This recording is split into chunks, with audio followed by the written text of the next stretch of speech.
First time నాకు 70% marks వచ్చాయి. This is day 19 and 20 of my MFD certification journey. Day 19 అంటే నాకు Saturday. So Saturday కాబట్టి కంప్లీట్గా రెస్ట్ తీసుకొని చిల్ అయ్యి ఈవినింగ్ అలా మళ్ళీ మాక్ టెస్ట్ తీసుకున్నా. And again same as it is result 50% దగ్గరే వచ్చింది. నేను అనలైజ్ చేస్తున్నా నాకు ఎందుకు 50% కన్నా ఎక్కువ రావట్లేదని. ఈ అనలైజేషన్ ప్రాసెస్లో నేను ఒకటి అబ్జర్వ్ చేసింది ఏంటంటే, లెట్స్ సే ఫర్ ఎగ్జాంపుల్ ఇప్పుడు ఒక 20 క్వశ్చన్స్ మార్క్ టెస్ట్ ఉంటే నేను దాన్ని 10 to 12 మినిట్స్లోనే కంప్లీట్ చేస్తున్నాను అనమాట.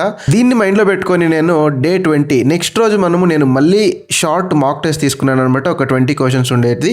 ఇందులో నాకు 70% వచ్చింది. ఇందులో నేను నన్ను కరెక్ట్ చేసుకున్న విషయం ఏంటంటే, నేను కంప్లీట్గా 20 మినిట్స్ టైం కూడా యూటిలైజ్ చేశాను అనమాట. అంటే మనకి ఇచ్చిన టైం మనం కంప్లీట్గా యూజ్ చేసుకోవాలనే పాయింట్ అర్థమైంది. ఇలా నా చిన్న చిన్న మిస్టేక్స్ అన్ని కరెక్ట్ చేసుకుంటూ నా ఎంఎఫ్డి సర్టిఫికేషన్ జర్నీలో ముందుకెళ్తున్నాను అనమాట. సో ఇది మన day 19 and 20 of MFD certification journey. Okay, మరి నెక్స్ట్ వీడియోలో కలుద్దాం. Okay bye.